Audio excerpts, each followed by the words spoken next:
नमस्कार, मैं अमित गोदियाल और आप देख रहे हैं उत्तराखंड हलचल। आपने कल एक वीडियो देखी होगी जिसमें एडवोकेट बिकेश नेगी जी को जिला बदर कर दिया गया है और जिला बदर होने के बाद एक्सक्लूसिव इंटरव्यू आप सीधा अभी देखेंगे बिकेश नेगी जी का और सीधे सवाल होंगे। और सवाल इसलिए भी अहम है कि आरोपों पर भी बात होगी, किन धाराओं पर गुंडा एक्ट लगाया गया है, कौन से ऐसे मुकदमे थे, उन पर भी चर्चा होगी और साथ में क्या ऐसा हुआ, उनको क्या लगता है। और गुंडा एक्ट के बाद जिला बदर कर देना, ये तस्वीरें सबने देखी हैं। तमाम लोगों के अलग अलग संदेश हैं और अलग अलग मैसेज उन्होंने किए हैं। उन्होंने लगातार ये बात की है कि उत्तराखंड में जो आवाज उठाते हैं अक्सर उनके साथ ऐसा ही होता हुआ नजर आता है। और टिहरी में इस समय मौजूद हैं हमारे साथ बिकेश नेगी जी हैं और ये पहला प्रथम इंटरव्यू है जिला बदर होने के बाद। नेगी जी, फिर से एक बार आपका बहुत स्वागत है उत्तराखंड हलचल। नमस्कार। नेगी जी, सीधे सवाल होंगे और दो टूक मैं चाहता हूं कि आप इसके जवाब दें। पहले मैं मुकदमे में आना चाहता हूं, जिन मुकदमों में आप पे 420, 167, 68 और ये तमाम धाराएं लगाई गई, पहले तो मैं उसके बारे में जानना चाहता हूं क्योंकि कई लोगों का ऐसा कहना है कि आप आरटीआई की आड़ में ब्लैकमेलिंग का कार्य कर रहे थे। वो सीधे पहले मैं आपका पहला सवाल यही। देखिए, जो ये कह रहे हैं ब्लैकमेलिंग का कार्य, कोई प्रूफ कर दे। दूसरी चीज रही बात अब मुकदमों की, अब आप कौन से मुकदमे से स्टार्ट कर देते हैं।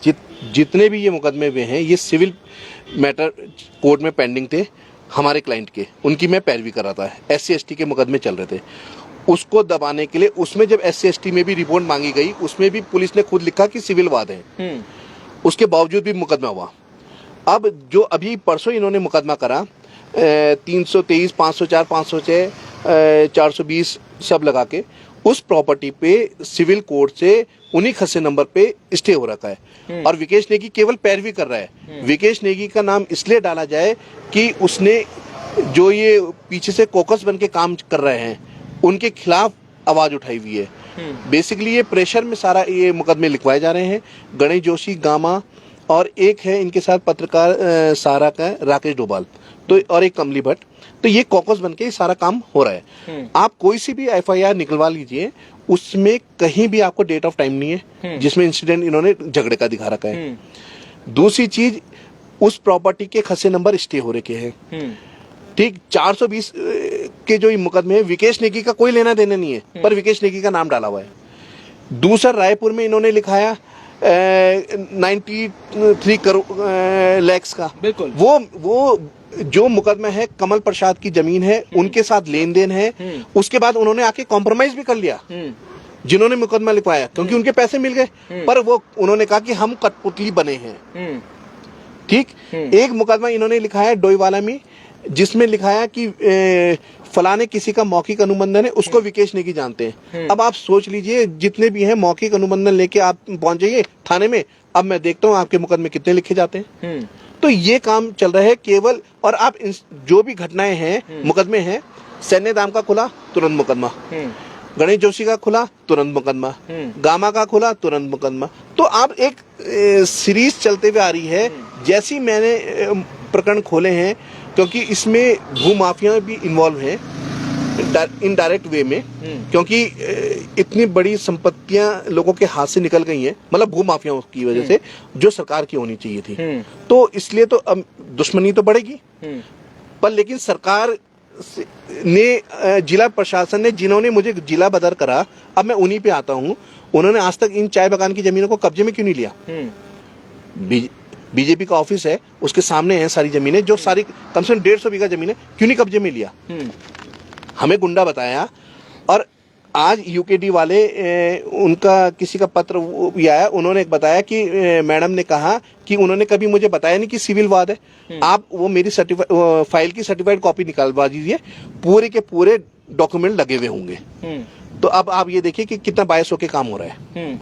सवाल ये भी रहा बिकेश जी, नेगी जी, ये कि जो मामले आपने उठाए, मैं इसलिए भी कह रहा हूं कि ये मामले, ये प्रश्न मेरे नहीं, वो आम जनता के हैं जो कमेंट कर रहे हैं, जिनके संदेश मेरे पास आए। क्योंकि कल आप भावुक भी थे और भावुक होकर आपने एक अपील भी की थी, जो आपने अपनी एक वीडियो जारी करी। उसके बाद मुझे लगा कि शायद लोगों के मन में भी बड़े प्रश्न हैं। कई लोग, 90% जो लोग थे वो बिकेश नेगी जी के साथ खड़े हुए थे, उन्होंने कहा कि गलत हो रहा है, पर कई 10% लोग ऐसी भी थे जिन्होंने ये आरोप लगाए, मैं उन आरोपों पे प्रश्न रहेंगे, उसके बाद जो आपके साथ हैं उन पे भी मैं बात करूंगा। उन्होंने ये कहा कि जो भी मामले बिकेश नेगी जी ने उठाए उसे अपने एक जो मंजिल थी वहां तक ना पहुंचाकर बीच में ही सेटिंग एटिंग कर दी गई और बीच में ही लेन देन का कार्य हो गया और उसके बाद बिकेश नेगी जी चुप हो गए। मेरे प्रश्न नहीं, ये पूरी जनता के प्रश्न है और इस पे जवाब इसलिए भी जरूरी है क्योंकि अमूमन ये जवाब मिलते नहीं है। अमूमन ये जवाब ऐसे रहते हैं क्योंकि बहुत आसान होता है किसी व्यक्ति पे जो मुद्दे उठा रहा होता है या किसी पत्रकार को ब्लैकमेलर कह देना या किसी ऐसे व्यक्ति को जो मुद्दे उठा रहा है उसने लेन देकर सेटलमेंट कर ली। ये बड़ा प्रश्न है कि जो भी आपने मुद्दे उठाए उस पर लेन देन जैसे आरोप लगे। देखिए, लेन देन की बात मैं आपकी उसमें भी देख रहा था, किसी ने ये कहा कि सुनील गामा से लेन देन हो गया। पहले आपको ये बता दूं, कमली भट्ट और सुनील गामा का मैटर हाई कोर्ट में सब जुडिशियस है, जिसकी सितंबर की तारीख लगी हुई है। गणेश जोशी का मामला 29 जुलाई को डेट लगी है विजिलेंस कोर्ट में, एडीजे 3rd में विजिलेंस कोर्ट के यहाँ 29 जुलाई को पीसी एक्ट के अंतर्गत तो 156(3) जो हमने दायर करी थी। ठीक है, तो अब ये दोनों मुकदमे जिसमें लोगों ने ये कहा कि सेटिंग हो गई है। अब रही बात उसकी, कई आपने ये भी बोला था कि आपका दिशा 1 दिशा 2 में भी की सेटिंग हो गई है। मैं आपको पहले क्लियर कर दूं, दिशा 1 दिशा 2 के डॉक्यूमेंट सारे और निकल गए हैं, जिसमें इन्होंने ये कहा था कि उस सर्वदे का ऑर्डर हो रखा है। जबकि आपको ये भी बता दूं, जिस खतौनी जिसमें इन सबके जमीनें बिकी हैं, जिनके इनके नाम चढ़े हैं, खाता संख्या 001 है, उसका मामला रेवेन्यू कोर्ट में विचाराधीन है और उसमें रजिस्ट्रियां हो रही हैं। तो अभी हमारे जो मामले चल रहे हैं, अब उसकी भी आगे तैयारी चल रही है। ठीक है, पहले मैं आपको ये भी क्लियर कर दूं, सर्वदे में जो ये ऑर्डर चला रखा है इन्होंने खतौनी में 3699 करके, वो मैटर है कहीं और का, गुड़गांव का। उसके आड़ में इन्होंने यहाँ सारी जमीनें बेच दी, और जबकि सर्वदेव का मामला उसका मामला चल रहा है रेवेन्यू कोर्ट में। 3 फाइलें हैं, 3 केस चल रहे हैं अभी तक। तो अब हमने सब डॉक्यूमेंट भी इकट्ठे कर दिए, पर लेकिन अभी समय आने पे तब फाइल किए जाएंगे। अभी ये नया मामला है और इससे मैं इसलिए भी जोड़ता हुआ देखता हूं, सैन्य धाम के ऊपर बड़ा आपने आरोप लगाए और आरोप भी क्या करे, आपने डॉक्यूमेंट्स के साथ बात करी, आपने सवाल उठाए कैसे एक टेंडर जिसकी वैल्यू 50 करोड़ रुपए थी वो 100 करोड़ हो जाती है। और अमूमन ये कोई नई बात नहीं है, उत्तराखंड में जो कार्य हो रहे होते हैं उनकी डीपीआर तो कम बनती है, पर आते आते उसमें 100 गुना और 200 गुना बढ़ोतरी हो जाती है। और मैं आपको कमाल की बात बताऊं, ये केवल यहीं तक नहीं, सैन्य धाम की बात नहीं, कई ऐसे धाम है जहां पर मंदिर बनाए गए, उसका खुलासा जल्द करूंगा। पर उससे पहले ये बड़ा सवाल था, जैसे ही सैन्य धाम की आप खुलासा करते हैं उसके बाद गुंडा एक्ट, उसके बाद जिला बदर, क्या कहेंगे इस पर? ये तो सभी जानते हैं सैन्य धाम में कौन कौन इन्वॉल्व है, ये दुनिया ने देखा। सैन्य मंत्री कौन है, उनके पहले भी प्रकरण हमने खोला है, ये वाला भी खुला है। तो ये तो एक कॉकस बन के काम चल रहा है कि विकेश नेगी को दबा दिया जाए। ठीक है, लेकिन क्या है, ये सच की आवाज तो कभी दबती नहीं है। ठीक है, आपने जिला बदल करा, आपकी जितना वो था आपने कर दिया, झूठ सत्य में जयते।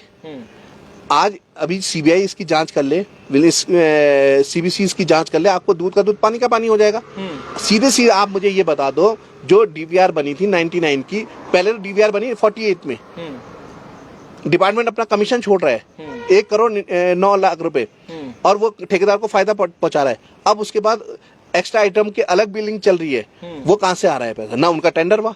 दूसरा, जब डीवीआर बन चुकी है, उस डीवीआर में काम नहीं हो रहा, अब उसके बाद 100%, मैं तो पहली बार देख रहा हूं कि 100% भाई 1 आधा करोड़ रुपए ऊपर हो जाता है कंस्ट्रक्शन में, कि वैल्यूएशन की सीमेंट महंगा हो गया, सरिया महंगा हो गया, थोड़ा चल जाता है 100%। तो फिर इसका मतलब इंजीनियर ने काम क्या करा? और अभी तक आप सैन्य धाम की स्थिति देख लीजिए क्या है। तो ये घपला नहीं है तो क्या है?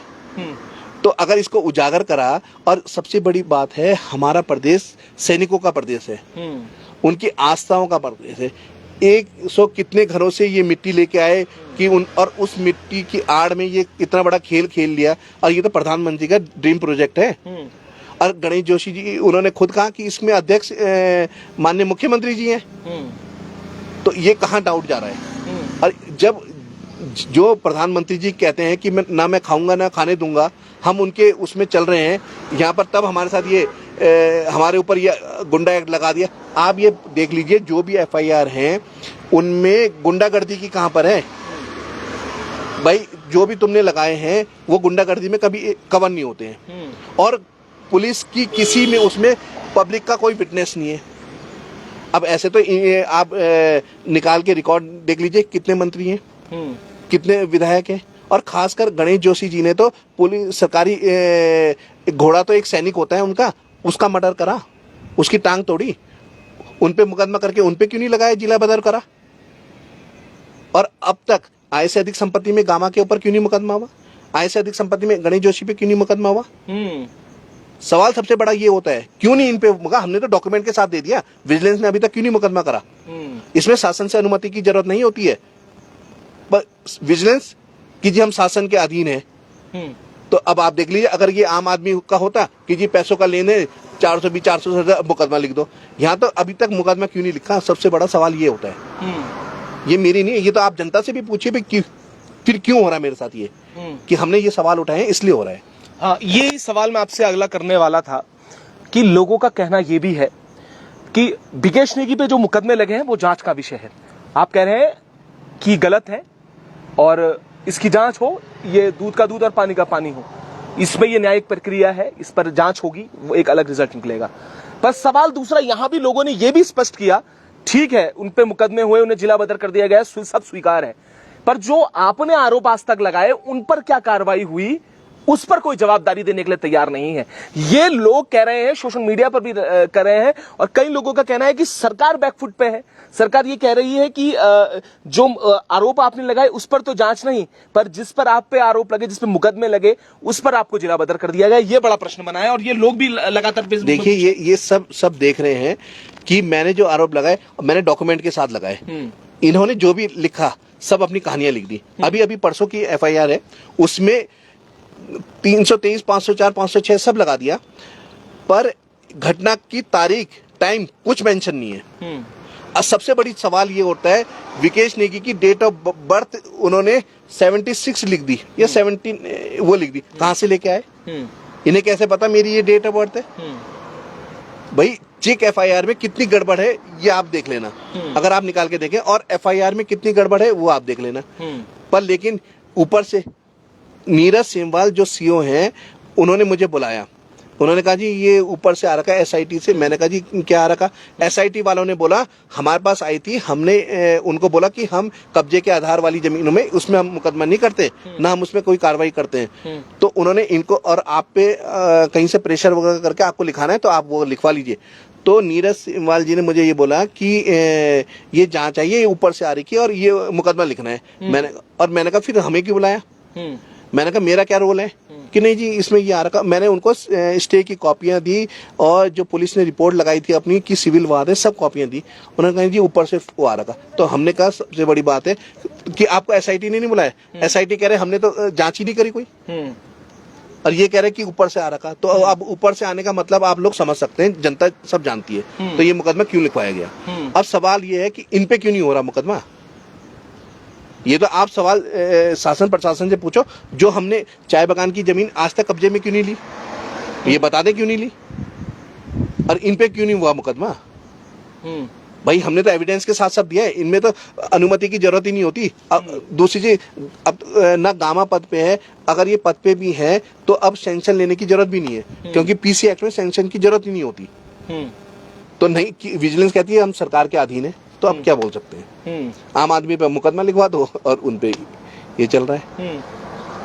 ये भी देखने को मिला बिकेश जी, आपने लगातार जिस तरीके से मुद्दे उठाए, पहले मेयर, उसके बाद जो मंत्री हैं, उसके बाद आपकी PIL थी, तो ये भी एक वो बना रहा, दिशा वाला प्रकरण हो चाहे और भी प्रकरण हो, ये एक सवाल बना रहा कि आखिर इस पर कोई निर्णय तो आया नहीं, ना कुछ निकल कर आया। आय से अधिक संपत्ति का मामला हो, चाहे फिर सैन्य धाम वाला हो, उससे पहले दिशा वाले प्रकरण हो, उससे पहले अगर मैं बात करूं तो आपने PIL करी थी इस सब पूरे मैटर को लेकर। पर एक आरोप आप पे, मैं वो भी आरोप जानना भी चाहूंगा, और वो भी जो 94 लाख और ये समथिंग जो आपने बताया भी है, क्योंकि लोगों का कहना कुछ है कि इस तरीके की डीलिंग भी हुई, इस तरीके से सवाल भी किए गए, इतने लाख रुपए का वहां पर लेन देन की बात जो हो रही थी, वो कैसे देखते हैं उस पूरे? देखिए ऐसा है, कमल प्रसाद हमारे क्लाइंट थे, अब जो ये अग्रवाल और जिंगल वगैरह जो ये प्रॉपर्टी लेने के लिए आए, हमारे चैम्बर में डील कर लिए, तो इसमें हम दोषी कहाँ से हो गए? आप पूरी उसमें देख लीजिए, वो है, उन्होंने खुद उसमें लिखा है कि जो वकील साहब ने इनको पैसे दे रखे थे विकेश नेगी ने, हम उनके वापस कर रहे हैं। विकेश नेगी के 15 लाख तो वापस कर दिए, पर लेकिन वहां मुकदमे में नाम लिखवाया, और अब उस मुकदमे का सेटलमेंट हो भी चुका है कमल प्रसाद से। विकेश नेगी तो कोई लेना देना ही नहीं था, पर लेकिन जबरदस्ती कि ऊपर से हो रखा, हमारे पे ऑर्डर हो रखे मुकदमे की, ये रातों रात लिखा गया। तो अब जब लिखे गए हैं तो विकेश नेगी का नाम तो जबरदस्ती डालना ही है, और इसलिए डाला गया। और अब तक उस जिसका नाम डाला गया था, जिसका मैटर था, उसने उनसे सेटलमेंट भी कर लिया, उसने उनके पैसे भी दे दिए।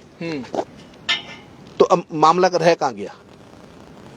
ये था उसका मामला, बस पैसे का लेन देन था, उनका हो गया। विकेश नेगी का नाम तो जबरदस्ती डाला गया।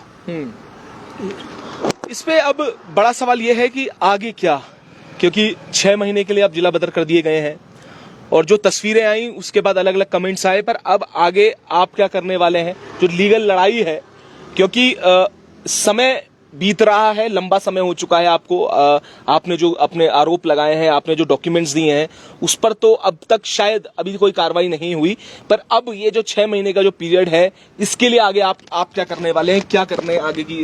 देखिए, अभी तो अब ये है कि अभी कमिश्नर कोर्ट में फाइल होगा, और बाकी क्वेश्चनिंग में जाएंगे FIR वगैरह को लेके। और रही बात उसकी, अभी थोड़ा जिला बदर कर रखा है, शांत वादियों में है, तो ठंडे दिमाग से और मुद्दों को निकाल के उनके लिए तैयारी करेंगे, RTI डाल के, और जितने मंत्री वगैरह इन्होंने जो घपले करे हैं वो सब निकालेंगे। अब तो तसल्ली से शांत बैठ के काम करते रहेंगे, शांत वादियों में। क्या करा, मतलब अभी और भी अन्य कुछ आने वाला है। मैं अब में से ये माने कि यहाँ पर रुके नहीं हैं, ये जो हौसले हैं उन्हें और उड़ान मिल गई है। ये आप सही कह रहे हैं। हर ऐसा होता है ना कि आगे की लड़ाई लड़ने के लिए कभी कभी 2 कदम पीछे हटना पड़ता है। तो हम हट गए अभी फिलहाल 6 महीने के लिए, 2 महीने जो भी होगा, तो उसके लिए पीछे हटे हैं, आगे कार्रवाई करेंगे। पर रही बात उसकी, करप्शन के खिलाफ लड़ते रहेंगे। तो आपने सुना कि जिला बदर होने के बाद जो विकेश नेगी जी उन्होंने कहा है, शांत वादियों और टीरी का एक खूबसूरत नजारा आपने अभी देखा होगा स्क्रीन पर, उस खूबसूरत नजारों के बीच रहते हुए 2 कदम पीछे हटते हुए, और ये भी कहा है कि आगे और होगा, और भ्रष्टाचार की जो लड़ाई है ऐसी जारी रहेगी। बस सवाल अब भी वही है कि आखिर इन पर जो आरोप लगे हैं, जो सेक्शंस लगे हैं, जो FIR हुई है, उसकी तो जांच का इंतजार हम भी कर रहे हैं। बस साथ में जो इन्होंने आरोप लगाए उस पर कब कार्रवाई होगी उसका भी इंतजार हमें है, और हम इंतजार कर रहे हैं कि जो आरोप लगे हैं, जो जिनके डॉक्यूमेंट्स इन्होंने दिए हैं, उस पर कुछ नतीजे पे वो बात पहुंच सके। पर कहे हैं 2 कदम पीछे जरूर हटे हैं, पर ये लड़ाई जो जंग है ऐसी ही जारी रहेगी, और इस जंग में हम भी देख रहे हैं, समझ रहे हैं क्या कुछ हो रहा है। आप लोगों का क्या सोचना है कमेंट में भी आप जरूर बताइएगा, शेयर करके भी आप जरूर करिएगा, और शेयर इसलिए भी कीजिएगा कि जिससे लोगों को पता चले, आपकी भी राय पता चले कि आप लोगों का सोचना क्या है। अलग अलग तरीके की राय थी, वो सारे प्रश्न हमने पूछे जिसकी लेकर लोगों के मन में सवाल थे। उन्होंने कई चीजें आरोप लगाई, जिसमें लेन देन का मामला हो, जिसमें RTI लगाकर ब्लैकमेलिंग का मामला हो, वो सब प्रश्न आपके सामने, उनका जवाब भी विकेश नेगी जी ने दिया है। पर ये लड़ाई अब कहां तक जाती है और इसका क्या रिजल्ट होता है, उस पर भी हम निगाह बनाए हुए हैं। पर तब तक के लिए एक शेयर, और तब तक ऐसे ही जुड़े रहिएगा और देखते रहिएगा उत्तराखंड हलचल।